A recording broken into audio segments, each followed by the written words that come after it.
paz do Senhor, meu irmão, minha irmã, seja muito bem-vindo aqui ao nosso canal. Meu nome é Lucas Benício, sou evangelista aqui no campo de Palmas, Tocantins, na Assembleia de Deus Ministério Nação Madureira, presidida pelo nosso querido pastor Amarildo Martins e em nossa congregação pastoreada pelo nosso pastor Irisvan Batista.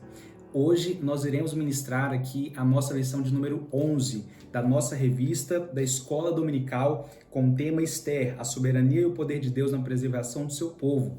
Uma revista que foi comentada pelo nosso bispo Abner Ferreira, presidente da Conemad RJ. Amém? Eu te convido a acompanhar aqui o nosso canal, já se inscrever, curtir e compartilhar esse vídeo. Se você é professor de escola dominical, compartilhe com seus colegas, professores de escola dominical, essa lição. Hoje eu vou ministrar a vocês uma aula um pouco mais prática, trazendo a vocês conceitos que estão um pouco além da revista, de modo que vocês possam subsidiar o seu estudo com a sua leitura da revista, somado a este vídeo. Irei mencionar aqui alguns versículos que vão enriquecer a colocação de vocês para o estudo da nossa escola dominical. Nós estamos hoje na lição de número 11, lição essa que vai ser ministrada no dia 14 de março de 2021, com o tema Deus apresenta a salvação ao cristão. O nosso texto áureo está lá em Esther, capítulo 8, versículo 16, que diz: "E para os judeus houve luz e alegria e gozo e honra." Nós temos aqui a verdade aplicada, os objetivos da lição e os textos de referência. Quando nós caminhamos agora para o início da nossa lição, aqui no capítulo de número 1, ele já inicia com o tema: a bondade de Deus é iminente. E nós vamos iniciar tratando do assunto que Deus jamais se esquece. Deixa eu falar aqui uma coisa para você: Deus jamais se esquece de mim, de você, Deus não se esquece de ninguém. Para iniciarmos a nossa abordagem, para enriquecer o seu estudo, eu quero trazer para você Hebreus, capítulo de número 6, versículo de número 10, que vai dizer: "Porque Deus não é injusto para esquecer da vossa primeira obra, segundo e do trabalho do amor, que para o seu nome mostrastes enquanto servistes ao Senhor." Esse texto pode embasar o início da sua aula, obviamente, depois que você ingressar e contextualizar aqui no texto de Esther, aqui no capítulo 8 do livro de Esther, já contextualizando que o povo de Deus está prestes a ser atacado em virtude do decreto do rei. Mardoqueu está intercedendo pelo povo, sendo o instrumento de Deus junto com Esther para livrar o povo dessa perseguição. E nós estamos falando hoje com esse primeiro tema, que Deus não se esquece de nós.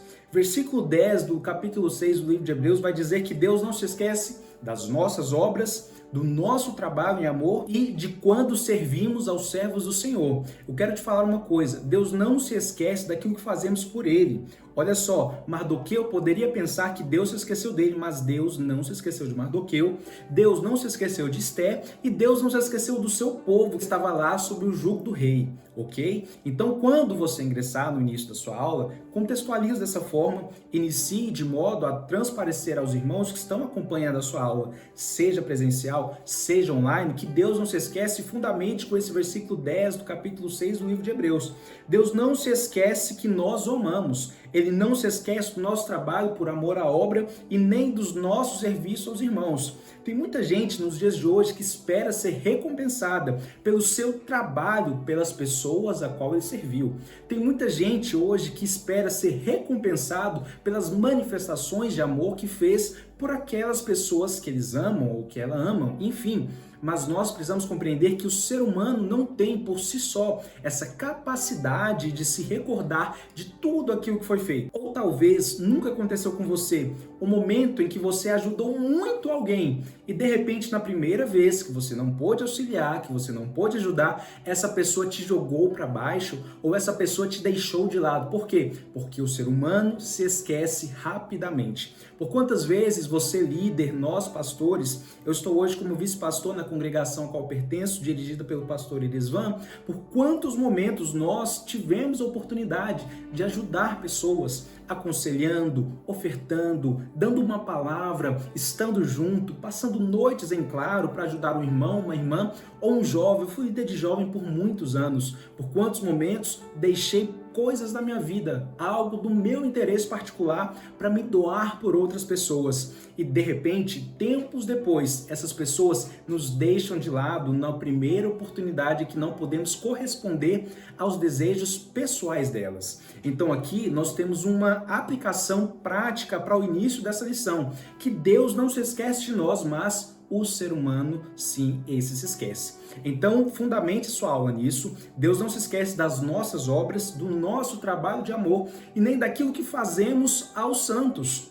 Meu irmão, o trabalho que você tem feito na obra, a dedicação que você tem empreitado, o seu chamado, o seu ministério, a sua vida, em amor ao Senhor, em amor à obra de Deus, não é tempo jogado fora. O tempo que você dedica para cuidar da obra do Senhor, dos servos de Deus, da família, da igreja a qual você pertence, ou dos seus irmãos, não é um trabalho jogado fora, não é um tempo jogado fora. Amém? Então compreenda isso em primeiro lugar. O segundo ponto que precisamos destacar está lá em 1 Pedro capítulo 5, versículo 7, que diz assim: então precisamos confiar e descansar, lançando sobre ele toda a nossa ansiedade, porque ele tem cuidado de nós. Olha só, o primeiro assunto da lição de número 11 é: Deus jamais se esquece de você. Deus não se esquece de nós. Então nós já iniciamos a nossa aula tratando do assunto de que Deus não se esquece de nós. Mas para que possamos compreender isso, nós precisamos descansar no Senhor. E o que Pedro está escrevendo? Que nós precisamos lançar ao Senhor toda a nossa ansiedade. Quando depositamos em Cristo toda a nossa ansiedade, nós descansamos no Senhor e acreditamos no cuidado dele. Quando as minhas preocupações, os meus feitos são todos para o Senhor, quando eu entrego tudo a ele, eu descanso e reconheço que Deus não está se esquecendo de mim. Mesmo em meio a uma situação adversa, eu estou acreditando que Deus está tomando conta de todas as coisas. Quando nós agora vamos caminhar um pouco para a nossa lição, no tópico 1.2, eu vou destacar aqui um pequeno salmo de número 95, verso 6, que vai dizer: ó, vinde, adoremos e prostemo-nos, ajoelhemos diante do Senhor que nos criou. O tópico 1.2 diz que um Deus todo-poderoso. Quando nós reconhecemos que Deus é todo-poderoso, nós precisamos obrigatoriamente, ou por consequência desse reconhecimento, compreender que é necessário que nós nos prostremos. O que isso significa? Quando o salmista diz que nós precisamos nos ajoelhar diante do Senhor, porque Ele nos criou, é um ato de reconhecimento do grande poder de Deus em detrimento da nossa pequenez diante dele. Pequenez porque somos servos, mas somos filhos dele. Então, quando eu reconheço que Ele não se esquece de mim, eu tenho que crer que Ele é todo-poderoso para poder vivermos os projetos e os caminhos que Ele tem para nós. Então, na sua lição, deixe isso bem claro, professor. Quando você estiver compartilhando isso com a igreja, tente linkar esses dois assuntos. Olha, Deus não se esquece de você porque Ele é todo-poderoso. Descanse nele, mesmo em meio à situação complicada, porque Ele é todo-poderoso para, no momento certo, agir diante desse contexto. Não é porque a solução ainda não surgiu que Deus não está se lembrando de você. Faça como o salmista disse: prostre-se diante dele e descanse nele, lance sobre ele a sua ansiedade. Como? Prostrado, de joelho diante do Senhor. Hoje em dia, o que nós gostamos muito de fazer? O ser humano, principalmente o jovem, de compartilhar nas redes sociais os seus problemas, as suas dores, as suas preocupações. Mas o salmista está dizendo: olha, a solução não é isso. A solução é ajoelhar diante do Todo-Poderoso. Quando eu me ajoelho diante dele, eu lanço a ele toda a minha ansiedade.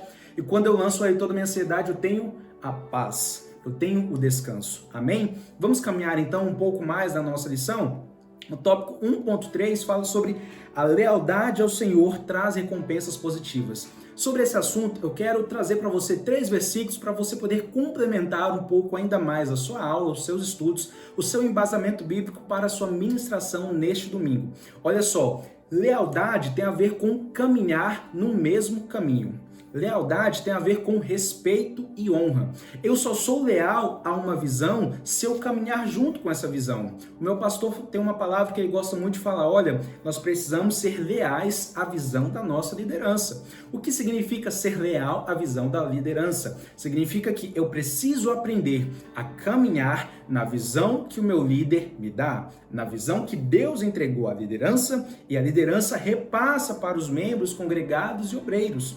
Então, quando a palavra de Deus fala sobre lealdade, está falando também sobre caminho. Não há como sermos leais ao Senhor para desfrutarmos dessas recompensas positivas se não caminharmos em um caminho de lealdade. E sobre caminho de lealdade, eu quero destacar os 3 versículos que eu falei que ia citar para você. Salmo de número 55, verso de número 22. Olha só, lança o teu cuidado sobre o Senhor, ele te susterá e não permitirá jamais que o justo seja abalado. João 14, 21. Aquele que tem os meus mandamentos e os guarda, esse é o que me ama. Aquele que me ama será amado de meu Pai, e eu o amarei e me manifestarei a ele. 2 Coríntios capítulo 3, versículos 2 e 3. Vós sois cartas escritas em vossos corações, conhecida e lida por todos os homens, porque já é manifestado que vós sois a carta de Cristo, ministrada por nós e escrita não com tinta, mas com o Espírito do Deus vivo, não em tábuas de pedra, mas nas tábuas da carne do coração. Por que eu mencionei aqui esses 3 versículos? Porque esses 3 versículos vão falar em específico sobre caminho. Porque se eu falo sobre lealdade, eu tenho que falar sobre caminho. Se eu sou uma carta escrita para que o mundo leia Cristo em mim, leia Cristo em você, eu preciso ser leal à visão que Deus deu à minha liderança e leal ao chamado que Deus colocou na minha e na sua vida. Não há como eu compreender o que Paulo está dizendo em 2 Coríntios capítulo 3, dizendo que eu e você, nós somos cartas escritas não com tinta, mas com o Espírito do Deus vivo. Isso significa que eu preciso ser leal àquilo que Deus ministrou no meu coração, a palavra de Deus, porque as pessoas estão lendo essa carta que é você e que sou eu, nós somos cartas. Compartilhe isso com os seus alunos, compartilhe isso na sua igreja. Destaque a importância de que para desfrutarmos dessas recompensas positivas que o item 1.3 fala, nós precisamos caminhar em lealdade ao Senhor. E caminhar em lealdade ao Senhor significa caminhar conforme a sua palavra. E se eu caminho conforme a sua palavra, eu amo os mandamentos dele. João 14, 21. Quem ama os meus mandamentos e guarda, esse é o que me ama de verdade. Se nós somos leais, nós caminhamos como ele caminhou, como a palavra dele nos ensina, nós amamos os seus mandamentos e nós acreditamos e cremos que somos cartas para que o mundo leia a pregação de Cristo através da nossa vida. Pois bem, caminhando agora para o capítulo de número 2 da nossa lição número 11 da revista da EBD deste nosso trimestre, nós vamos falar sobre viver com Deus traz crescimento. Nesse tópico eu vou juntar aqui os 2 primeiros itens, vivendo o melhor de Deus e desfrutando as bênçãos do Senhor. Porque eu creio que dá para nós ingressarmos em uma aula e ministrar os 2 itens como se fosse um só, e eu vou te explicar isso agora. Quando eu falo que viver com Deus traz crescimento, eu preciso compreender que aquilo de primordial em minha vida precisa necessariamente ser as coisas de Deus, a palavra de Deus. Se eu falo que viver em Deus me faz crescer, então o objetivo de todo homem, de toda mulher, de todo jovem é crescimento, é amadurecimento, é vencer na vida. E não há como vencermos na vida se não tivermos Cristo em primeiro lugar. Nós poderemos ganhar o mundo inteiro, mas perdermos a nossa alma. Do que valerá a pena? Pois é, eu quero te contar aqui algo que uma vez o nosso pastor ministrou em nós e nunca mais eu esqueci. Por que os pais, nos dias de hoje, não presenteiam seu filho, não fazem uma festa em sua casa quando seu filho lê a Bíblia por completo? Não dão os parabéns quando seu filho termina um propósito, uma campanha de hinos ou de leitura bíblica? Por quê? Porque nós valorizamos muito mais a aprovação em um vestibular ou em um concurso do que a aprovação da leitura da palavra. Nós precisamos inverter essa prioridade. Precisamos compreender que ensinar a criança no caminho que se deve andar é mais importante do que ela conquistar todas as outras vitórias que o mundo tem para nos dar e perder os caminhos da vontade do Senhor. Amém? Então vamos compreender um pouco mais sobre esses assuntos. Eu quero destacar aqui para vocês 3 versículos também, para nós podermos aprimorar o nosso entendimento sobre esse capítulo de número 2, os tópicos 2.1 e o tópico 2.2. Coloquei primeiro o capítulo 1, versículo 80 do Evangelho que escreveu Lucas. Olha só, e o menino crescia e se fortalecia em espírito e habitou nos desertos até o tempo de se mostrar a Israel. Então aqui eu estou falando sobre João Batista. João Batista viveu com Deus, viveu em Deus e por causa disto ele cresceu. Olha só que a Bíblia diz que ele era um menino e ele cresceu. E ele cresceu em espírito. Depois que ele cresce como pessoa, depois que ele cresce em espírito, aí Deus começa a usá-lo para mostrar-se a Israel. Então, viver em Deus e ter o crescimento e viver o melhor de Deus é crescer em Cristo, crescer na sua presença e amadurecer como pessoa, porque João Batista, ele foi menino um dia, mas ele amadureceu.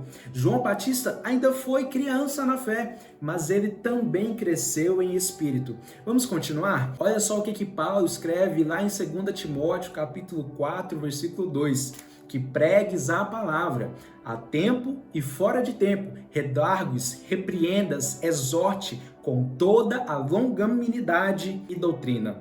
Isso é importante. Por que é importante? Porque se eu compreendo a necessidade de viver o melhor de Deus e desfrutar as bênçãos do Senhor, não há como eu viver o melhor de Deus e desfrutar as bênçãos do Senhor se eu não juntar isso com o amor à palavra de Deus. É um conceito que precisa ser implementado nos dias de hoje.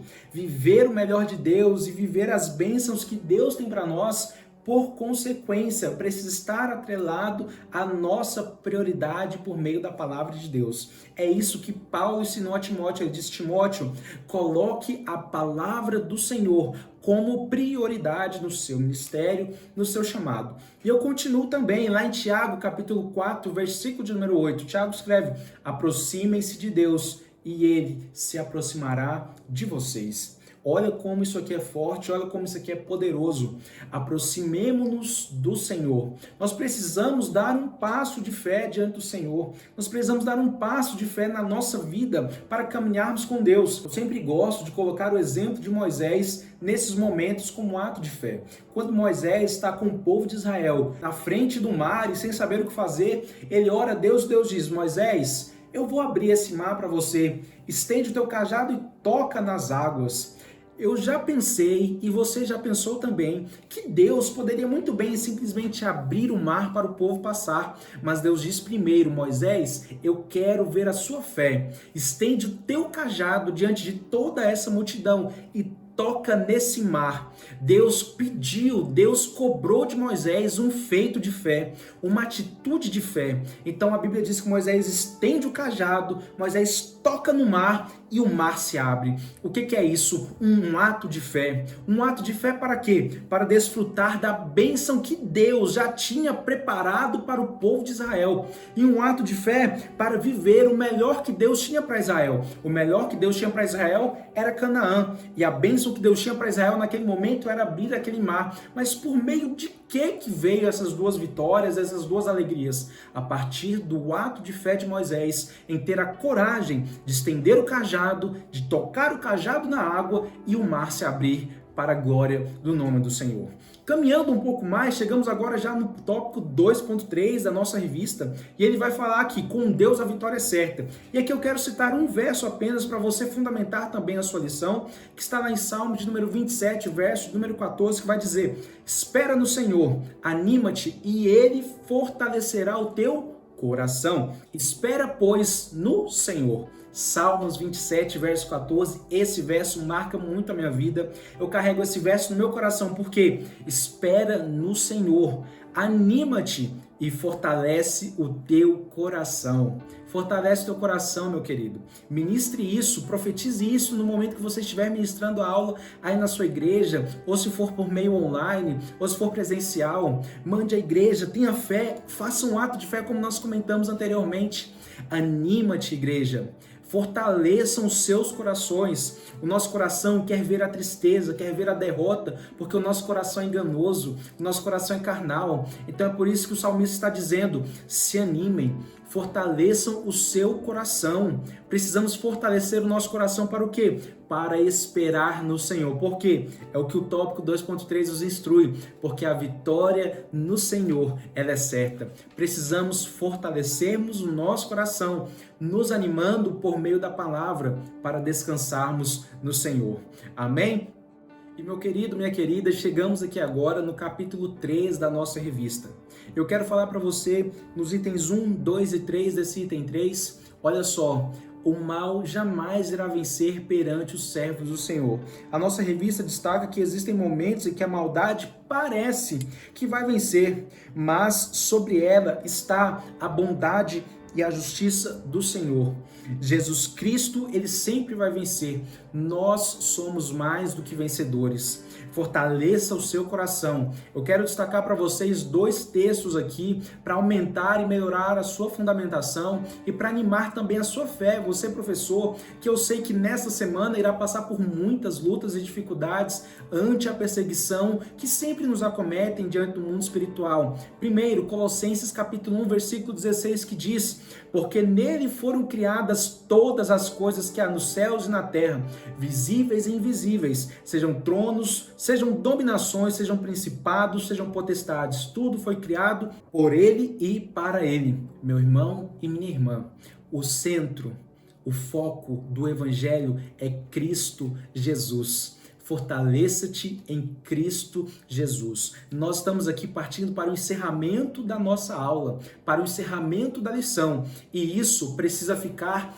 como um objetivo final. O centro do Evangelho é Cristo Jesus.